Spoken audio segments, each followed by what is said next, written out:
السلام عليكم حبايب قلبي، عاملين ايه؟ يا رب تكونوا بخير.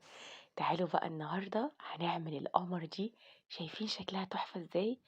مش قادره اقول لكم بقى طعمها جميل ازاي. الحجازيه الاسكندراني، طبعا الاسكندرانيه اكتر ناس هيعرفوها. لما من بره اسكندريه وما جربتهاش بجد فايتك كتير ولازم تجربيها. عايزه اقول لكم طريقتها سهله ومكوناتها اسهل من السهوله، ومش هتفشل معاكي ابدا ان شاء الله. خطوات نمشي عليها ومقادير، وهتطلع معاكي احلى حجازيه زي ما انتم شايفين. لايك حلو للفيديو، شيروا لو عجبكم. تعالوا نشوف بقى مكوناتنا. كوبايه الا ربع من الميه الدافيه، وهكتب لكم كمان المقادير بالجرامات. تمام. الميه بتاعتنا تكون دافيه مش سخنه.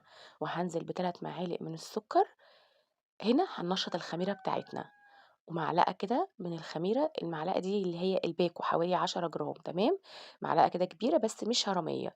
وهقلبهم، ودي أول خطوة ابتدي بيها، واسيبهم كده على جنب بعد ما بقلبهم. نيجي بقى هنا للمكونات بتاعتنا. معايا هنا كوبايتين من دقيق السميد، والكوباية اللي هستخدمها واحدة في كل المقادير. ادي كده نزلت بأول كوباية من دقيق السميد، وادي كده تاني كوباية، ودول كوبايتين من الدقيق.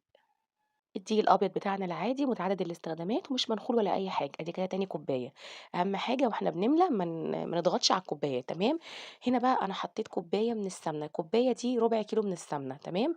ممكن تحطي نص الكميه زيت ونص الكميه سمنه، لو انت بتحبيها تبقى مقرمشه وناشفة كده شوية تحطي نُص الكمية زيت ونُص الكمية سمنة. أنا عشان باحبها ناعمة حطيت الربع كيلو من السمنة بس. تمام. وزي ما قُلت لكم أنا هاكتب لكم كل المكونات بالجرامات عشان تبقى معاكِ بالشعرة. ونزلت هنا بشوية ملح كنت هانساهم يعني. وهابتدي بقى أقلّبهم كده بالمعلقة لحد ما أبِس الدقيق مع السمنة. وطبعًا بعد كده بقى هنستخدم إيدينا. إحنا الأول بس كده المعلقة بحيث إن إحنا نخلط الدقيق كله مع السمنة، مش عايزين حباية من الدقيق مش مخلوطة بالسمنة. تمام. بعد كده بقى اشتغلي بإيدِك، وانزلي بقى كده بايدك ويلا قلبي، افضلي قلبي لحد ما تبسي الدقيق كله وما تلاقيش ولا ذره دقيق بقت باينه معاكي بالشكل ده. والعجينه بتبقى طريه جدا ولينه خالص معاكي. افضلي بقى كده عجيني عجيني فيها لحد ما تلاقي الدقيق كله اختلط بالسمنه كويس جدا وبقى باللون اللي انتوا شايفينه دوت. هنزل بقى بالخميره بتاعتي كده زي ما انتوا شايفين مره واحده. اول ما تنزلي بيها هتتخضي، هتلاقي معاكي العجينه بقت عامله زي الشوربه كده. متتخضيش، افضلي عجيني فيها. هتلاقي السميد شرب كل السوائل اللي انت نزلتيها. بس افضلي كده عجيني فيها من تحت لفوق كده، وافضلي عجيني فيها حوالي 3 4 دقايق لحد ما تشرب معاكي كل السوائل اللي انت حطيتيها.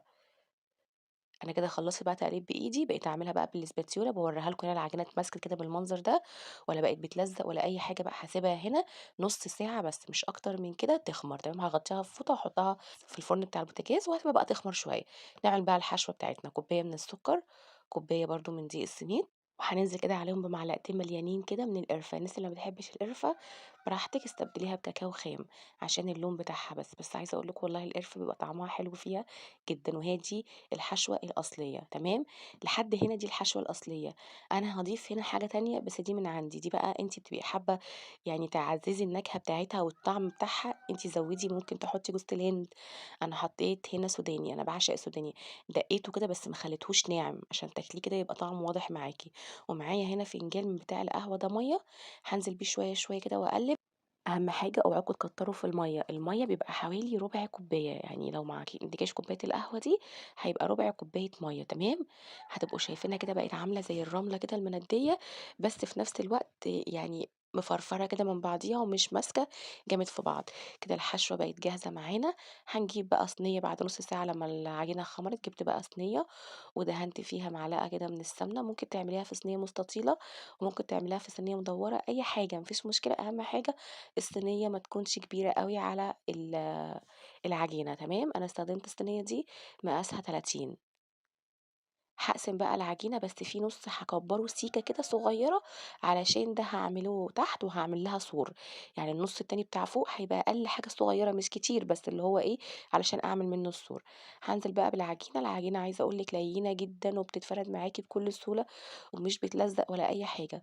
بالراحة كده وافرديها بقى بإيدِك، افرديها بسباتيولا، بأي حاجة هتتفرد معاكِ بكل سهولة، أهم حاجة تعملي السور ده مهم جدًا عشان الحشوة. تمام، وخلّي السمك بتاعها كلّه واحد، ما ينفعش تخلّي حتّة عالية وحتّة واطية مش تضبط معاكِ خالص في شكل الصينية، فلازم تضبطيها زي ما أنتِ شايفة كده، بمعلقة بقى بإيدِك زي ما إحنا قُلنا، تمام.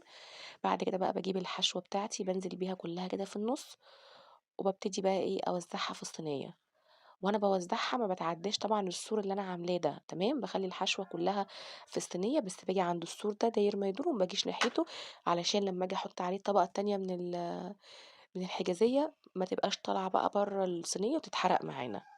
افردي كده بالراحة زي ما أنتم شايفين كده بالراحة عشان العجينة طرية جدًا يا جماعة، يعني وأنتِ بتفردي كده بحنيّة خالص ما تضغطيش كمان على العجينة، تمام. فردتها كده بالشكل ده ولازم تساويها عشان لمّا تحطي العجينة اللي من فوق تبقى شكلها متساوي ومضبوطة معاكِ وما تبقاش حتّة زي ما قُلنا عالية وحتّة واطية. نيجي بقى خلاص كده خلّصتِ دي للعجينة بقى التانية، جبت كيس كده بتاع تلاجة قصّيته ورُحت فرداه كده ونزّلت عليه العجينة التانية تمام، اللي هي هاحطها من فوق، دي أسهل طريقة. أنتِ ممكن تحطيها في الصينية على طول وتبتدي تفرديها، بس صدقيني الطريقة بتاعة إن أنتِ تفرديها جوّه الصينية دي ممكن ما تنجحش أوي معاكِ زي الطريقة دي، تمام. وجبت كيس تاني وعملتها على شكل دائري، ضبّطت العجينة بتاعتي على شكل دائري عشان الصينية شكلها دائري، فردتها بقى بالشكل دوّة كده بالفرادة، وفضلت محافظة إن هي تفضل كده مدوّرة زي ما أنتم شايفين. وطبعًا كنت آخدة مقاس الصينية وخلّيتها على نفس المقاس بتاع الصينية بالضبط، ما تدهنوش الورق ده أي مادة دهنية لإن العجينة فيها سمنة كتير فمش هتحتاجي مادة دهنية، بس وبتاخديها بقى بالكيس وبتبتدي تقلبيها كده زي ما أنتم شايفين كده أهو. أنا هنا كنت مقرّبة لكم الكاميرا وباقلّبها كده مع جوزي عشان تعرفوا تشوفوا كويس في التصوير. بس وبعد كده بقى تفرديها كده زي ما أنتم شايفين بالراحة، أهم حاجة اتعاملي معاها بشويش جدًا علشان العجينة ما تختلطش بالحشوة تمام، وتلاقي الحشوة طلعت فوق على الوش. ضبّطيها كده من فوق ومن الأجناب بتاعتها وخلّيها كلّها مَيّة واحدة كده، لازم السِوَى بتاعها يكون واحد زي ما قُلنا. عايزة أقول لكم بجد سهلة جدًا إن أنتم تعملوها وبتدّي معاكم كمية كبيرة جدًا، الصينية دي هتطلّع معاكِ كمية ما شاء الله أكتر من كيلو، بعد طبعًا الحشوة وكده. بتشيلي بعد كده من عليها الكيس اللي إحنا حطيناه ده. في حركة مهمة لازم نعملها علشان ما تنفُخش معانا في الفرن، بنخرّمها كده من الوش من فوق بالشوكة، بس ما تضغطيش لتحت، يعني بتخرّمي الطبقة اللي فوق بس، تمام. وبعد ما بتخرّميها بالشكل ده لازم تقطّعيها، الحجازية ما ينفعش تخش الفرن وبعد ما تطلع تقطّعيها، لازم تقطّعيها الأول. التقطيعة بقى حابة تقطّعيها سمبوكسات قطّعيها، حابة تقطّعيها بقى مكعبات كده أنتِ وراحتك، تمام. أنا قرّبت لكم الكاميرا عشان أوريكم هو بيقطّعها إزاي أهو. دي طريقة تقطيعة الحجازية اللي إحنا بنشتريها من عند المحل الحلواني، تمام. حابة بقى تعمليها بأي طريقة مناسبة ليكِ أو أنتِ بتعرفي تعمليها ما فيش مشكلة. بصوا بقى كويس وشوفوا الطريقة أهو. أنا باقرّب لكم الكاميرا على قد ما أقدر عشان تعرفوا تشوفوا الطريقة عاملة إزاي.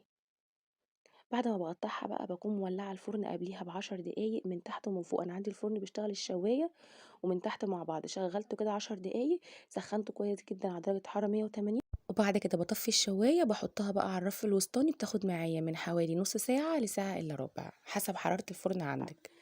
بعد نُص ساعة طلعت معايا بالمنظر ده، سِبتها بردت تمامًا، مش هينفع السكينة تلمسها وهي سخنة، هتفرول معاكِ.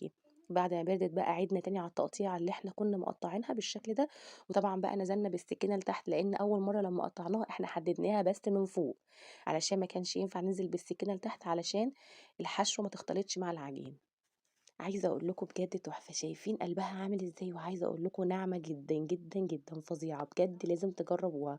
وزي ما قُلت لكم لو حابينها تطلع مقرمشة وناشفة، ابقوا حطوا المادة الدهنية نُصّها زيت ونُصّها سمنة. أشوفكم إن شاء الله في فيديو جديد، والسلام عليكم.